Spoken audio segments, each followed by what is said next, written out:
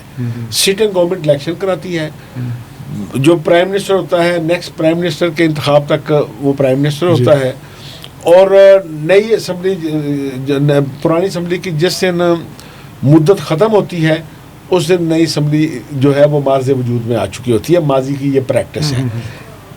85 کے بعد وہاں کبھی ایسا نہیں ہوا. یہاں تو آپ کو پتا ہے کہ بار بار اسمبلیاں ٹوٹتی رہیں. اس امینڈمنٹ سے پہلے بھی اسمبلی ٹوٹ جاتی تھی, کبھی 2 سال کبھی 3 سال. آزاد کشمیر میں صرف ایک دفعہ ایسا ہوا کہ جب اسمبلی اپنی مدت نہیں پوری کر سکی تھی 85 کے بعد, وہ تھا 1990 کی اسمبلی. 1990 میں پیپل پارٹی نے حکومت بنائی.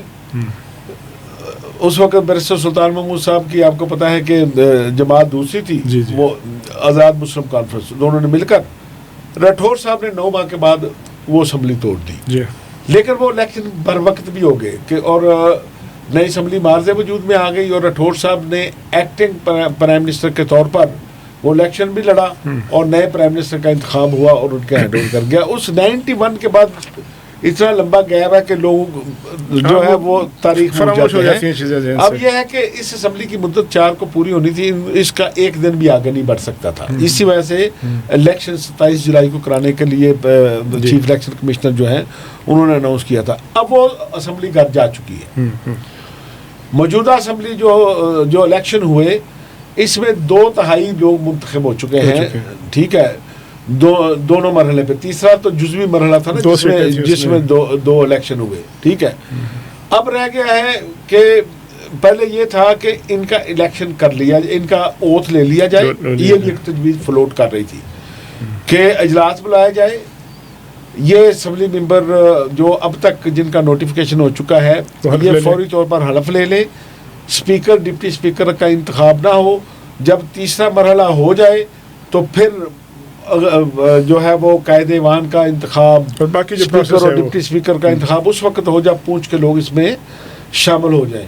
لیکن اب صورتحال یہ ہے کہ جو آپ نے پہلے بات کی, جو سوال کیا کہ چیف الیکشن کمشنر صاحب یہ کہتے ہیں اور ترجمان یہ کہتے ہیں کہ پونچھ کے ان تمام سیٹوں کا الیکشن جو ہے وہ سیم ڈے پر ہوگا, 10 اگست کو ہوگا, کہ جس طرح کہ ہم پہلے اناؤنس کر چکے ہیں. لیکن میرا پہلے دن بھی یہ ماننا تھا کیونکہ انالیسز ہے, لوگوں کے ساتھ رابطہ ہے, پونچھ کی صورتحال انتظامی صورتحال پہ نظر ہے, تو میرا پہلے بھی یہ تھا کہ اگلا الیکشن کے 2 مرحلے کم سے کم اور ہوں گے, متوقع ہیں. یعنی میرا تجزیہ ہے, یہ خبر نہیں ہے, ابھی 2-4 دن میں پتہ چل جائے گا کہ باغ ڈسٹرکٹ کی 3 سیٹیں ہیں, کوہوٹا کی 1 سیٹ ہے, فارورڈ کوہوٹا حویلی جسے ہم کہتے ہیں, اور پونچھ کو بالکل الگ نہیں کر سکتے کہ پونچھ جو حکمران رہا ہے آزاد کشمیر کا بانی حکمران رہا ہے کہ اس کی نمائندگی ہی نہ ہو اس اسمبلی میں اور اسمبلی الگ اٹھا لے. تو اس لیے یہ کوشش کی جائے گی کہ کم از کم اس کی ایک نشست جو عباس پور کی ہے, تحصیل عباس پور ہے پونچھ کی, وہاں کا الیکشن کرا لیا جائے تاکہ یہ پتہ چل جائے کہ تمام اکائیوں کے لوگ جو ہیں کہ ان کی اسمبلی میں نمائندگی موجود ہے. تو منیمم تو یہ ضرور ہوگا. لیکن چیف الیکشن کمشنر اب بھی یہ کہتے ہیں کہ ہم نے تمام 11 کی 11 نشستوں پہ یہ الیکشن کرانا ہے. لیکن جو سب گو کے راولا کوٹ کی صورتحال افسوسناک ہے. کافی لوگ جو ہیں ظاہر ہے کہ وہاں ابھی تک 2 ماہ سے احتجاج میں ہیں, ڈیڈ باڈیز پڑی ہیں, لوگوں نے کھانے پینے کا مسئلہ ہے, میڈیسن کا مسئلہ ہے. لیکن اس کے باوجود وہاں جو اب تک کے کینڈیڈیٹ سامنے آئے ہیں ان کی صورتحال آزاد کشمیر سے سب سے منفرد ہے کہ وہاں اب کتنی جماعتیں الیکشن میں حصہ لیں گی؟ جے یو آئی وہاں 11 نشستیں ہیں اور 7 جماعتیں الیکشن میں حصہ لے رہی ہیں. یہ پورے آزاد کشمیر میں کہیں نہیں تھا. میکسیمم یہ کوٹلہ میں ہوا کہ 3 جماعتیں جو ہیں وہ مد مقابل تھی. اب یہ ہے کہ یہ 3 جماعتیں تو موجود ہیں کیونکہ ایک بڑی اناؤنسمنٹ جو ابھی ہوئی کہ سردار تنویر الیاس صاحب جنہوں نے پہلے الیکشن میں حصہ لینے کا اعلان کیا, پھر کیا کہا کہ ہم سارے مرحلوں کا بائیکاٹ کرتے ہیں, پھر کہا کہ ہم صرف دوسرے مرحلے کا بائیکاٹ کر رہے ہیں, دوسرے کا نہیں کر رہے, تیسرے کا کر رہے ہیں. اب ان کی اسٹیٹمنٹ یہ آئی ہے کہ ہم تیسرے مرحلے کا الیکشن لڑ رہے ہیں. اچھا, اب اگر استحکام پاکستان پارٹی بھی الیکشن میں حصہ لیتی ہے تو پھر جماعت اسلامی بستی باغ میں بریگیڈیئر محمد خان صاحب ان کے کینڈیڈیٹ ہیں, وہ اس سیٹ پہ الیکشن لڑ رہے ہیں. اسی طرح راولا کوٹ سے جے کے پی پی کے حسن ابراہیم صاحب امیدوار ہیں اور دوسری نشست سے پانچوٹ سے اسد ابراہیم صاحب ان کے امیدوار ہیں. ساتھ ہی اگر آ جائیں صدرنوتی سے تو جے یو آئی کے امیدوار ہیں. آگے آ جائیں تو مسلم کانفرنس کے امیدوار سردار عتیق صاحب ہیں, جبکہ پیپل پارٹی اور مسلم لیگ نون بھی میدان میں ہے. تو اس حوالے سے اگر دیکھا جائے اگر الیکشن ہوا تو سینیریو بڑا دلچسپ ہوگا. جو 10 اگست کا مرحلہ ہے پاسبلی اس کا کینوس وسیع ہے, یعنی وہاں زیادہ جماعتیں حصہ لے رہی ہیں. اچھا بٹ صاحب, یہ سارے معاملات ابھی چونکہ ایکشن کمیٹی کے گرد گھومتے ہیں. ایک جو آبزرویشن تھی آپ کے ناظرین کی ایکشن کمیٹی کے بارے میں جو بات کرتے ہیں, چونکہ سب سے بڑا مسئلہ اس وقت اسی کے گرد گھومتا ہے, تو کسی ایک ویور نے کہا کہ جی ان سے پوچھیں کہ جو ایکشن کمیٹی ہے وہ مہاجرین جموں کشمیر کی نشستیں جس پہ اب الیکشن ہو چکا ہے, وہ تو ظاہر ہے مکمل ہو گیا ہے, اس پہ تو ان کو اختلاف ہے یا اس سے اتفاق نہیں کرتے. لیکن جو اوورسیز کی سیٹیں ہیں اس پہ وہ اتفاق کرتے ہیں, اس پہ وہ اختلاف کرتے ہیں. یا پھر یہ ہے کہ جو اوورسیز سے لوگ آگے لڑتے ہیں الیکشن دبئی سے یا یو کے سے, تو ان پہ بھی ان کو کوئی اعتراض نہیں ہے. تو یہ جو ایک آبزرویشن تھی اس کو کیسے رسپونڈ کریں گے؟ دیکھیں یہ سیریس کویشچن تو ہے. مثلاً عوامی ایکشن کمیٹی کے مطالبات سے بہت سے لوگ اتفاق بھی کرتے ہیں, ان کے ساتھ بھی چل رہے ہیں. کچھ لوگ ناقدین بھی ہیں اور ان کے سارے سوال جو ہے وہ غلط نہیں ہے. یہ ایک جینوئن سوال ہے کہ بھائی اگر آپ پاکستان میں ایک بندہ رہتا ہے, اس کے الیکشن لڑنے پر آپ کو اعتراض ہے کہ وہ ٹی اے ڈی اے لیتا ہے, وہ ٹکٹ لیتا ہے, وہ فنڈ لیتا ہے, لیکن ایک بندہ جو یو کے میں رہتا ہے اوورسیز کی نشست میں آتا ہے, اجلاس کے لیے آتا ہے, اجلاس کے لیے آتا ہے, تو اس کی نمائندگی پہ تو آپ کو کوئی اعتراض نہیں ہے. اسی طرح آپ کسی ٹیکنوکریٹ کی نشست پہ ابھی آپ کا کوئی اعتراض نہیں ہے. تو اس حوالے سے اگر دیکھا جائے تو کیونکہ یہ فیصلہ جو تھا نا مہاجرین کی سیٹوں کا, یہ کوئی پوری تیاری کے ساتھ نہیں کیا تھا ایکشن کمیٹی نے, لیکن جب یہ مطالبہ انہوں نے باہر رکھا تو ان کو ایک پاپولر سپورٹ مل گئی. کیونکہ پاکستان پیپلز پارٹی پرانی بحث ہے اس پہ, ان سیٹوں پہ پاکستان پیپلز پارٹی کبھی بھی اتنا کھل کر ان سیٹوں کے خلاف نہیں گئی, کیونکہ اب پاکستان پیپلز پارٹی نے یہ مائنڈ بنا لیا تھا کہ پنجاب کی سیٹیں تو ہو سکتا ہے کہ اگلے الیکشن میں بھی ہمیں نہ مل سکیں, کہ جو پنجاب کے اندر پیپلز پارٹی کی پوزیشن ہے. تو انہوں نے پہلے تو ایکشن کمیٹی کو انکریج کیا کہ وہ اس مطالبے پہ سٹینڈ کریں. پھر ظاہر ہے کہ حکومت ہوتے ہوئے, ایک فیڈرل پارٹی ہوتے ہوئے, تمام لیڈران کہتے رہے کہ نہیں یہ مطالبہ تو درست ہے, کہ ان کے مطالبے میں جان تو ہے. اسی طرح جاتے جاتے آدھا مطالبہ تو چودھری انوار الحق منظور کر گئے تھے کہ ان کو کیبنٹ سے نکال دیا, تو ان میں سے کوئی بندہ وزیر نہیں بنے گا.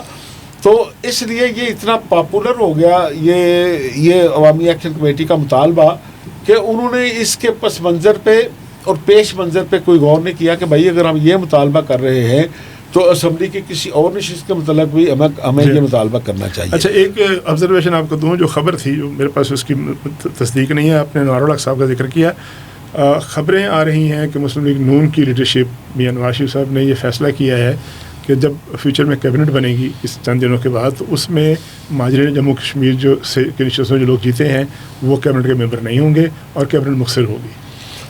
دیکھیں یہ تو کیونکہ ایکشن کمیٹی کے ساتھ ایگریمنٹ کا حصہ ہے کہ ایکشن کمیٹی کے جو مطالبات تھے ان میں ایک یہ تھا, اگر یہ اس پہ ایگریمنٹ ہو چکا ہے, اس پہ دستخط ہو چکے ہیں, تو پھر میرا خیال ہے اس ایگریمنٹ کی پابندی وفاقی حکومت کو بھی کرنی چاہیے, آزاد کشمیر حکومت کو بھی کرنی چاہیے اور دونوں پارٹیوں کو بھی کرنی چاہیے, اور وہ کر رہے ہیں تو اچھی بات ہے. لیکن دوسری طرف اگر جائیں نا چوش صاحب, اب ایکشن کمیٹی کے پاس بھی آپشن بہت موجود رہ گئے کہ ان کے پاس اب دو راستے تھے. یا تو یہ ہے کہ ان کے ساتھ مذاکرات کیے جاتے اور رسپیکٹیبل طریقے سے انہیں فیس سیونگ دی جاتی اور وہ اٹھ کر چلے جاتے ایک ہیرو کے طور پہ.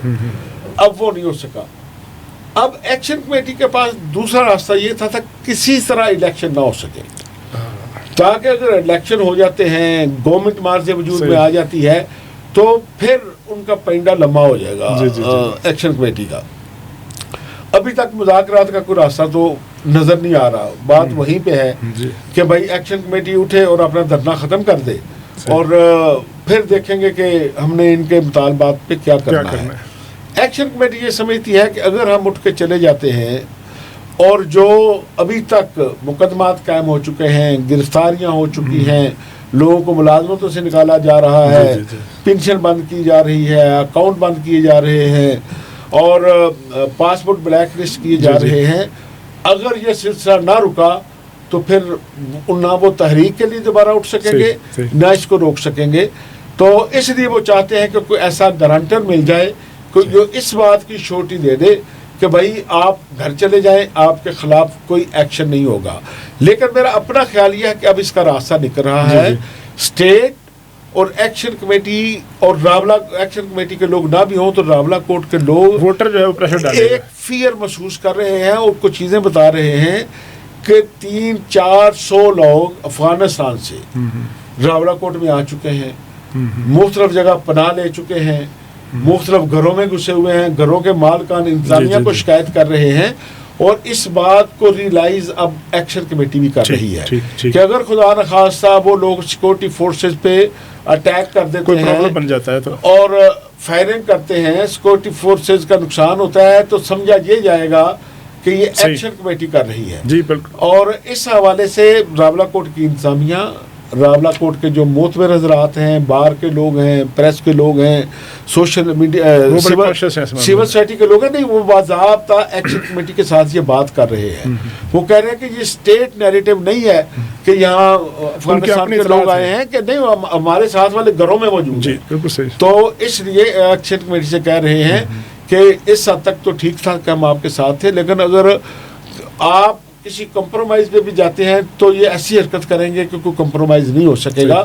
تو اس لیے میرا اپنا خیال یہ ہے کہ دونوں طرف سے اب اسٹیٹ بھی یہ سوچ رہی ہے کہ ایکشن کمیٹی کے ساتھ ٹھیک ہے ہمارا ایک معاملہ چل رہا تھا, لیکن اب ایکشن کمیٹی سائٹ پہ اگر ہو بھی جاتی ہے تو یہ جو لوگ آگے ہیں جو صرف اس وجہ سے آئے ہیں کہ ہم نے یہاں امن نہیں ہونے دینا, تو ان کا کیا بنے گا. جی بہت شکریہ افضل بٹ صاحب, بڑے اہم نکات اٹھائے ہیں ایکشن کمیٹی کے حوالے سے, ان خوفناک اطلاعات کے حوالے سے, تشویشناک اطلاعات کے حوالے سے جن کے مطابق کچھ جو ہے فارنر اسپیشلی افغانی جو ہیں وہ اس علاقے میں گھس چکے ہیں. یہ اطلاعات ہیں مقامی لوگوں کی. اگلے مرحلے میں 10 اگست کو انتخابات جو ہیں وہ ہوں گے, تو کیا ہوگا. آئینی بحران کا حل جو ہے وہ اس وقت جو ہے وہ بٹ صاحب نے تجویز نہیں کیا, بلکہ اس کا انالائز کیا کہ اس کا کیا باتیں چل رہی ہیں اور کیا کیا ممکنہ آپشنز ہیں. اور سب سے دلچسپ جو مقابلہ ہوا تھا اس کی تفصیل بتا دی کہ کس کے کہنے پہ یا کس کے ایک فکرے نے سردار تبارک صاحب جو کہ بڑے پوٹینشیل کینڈیڈیٹ تھے ان کو سیاسی نقصان سے دوچار کیا. اپنے میزبان طارق چودھری کو اجازت دیجیے. اللہ حافظ.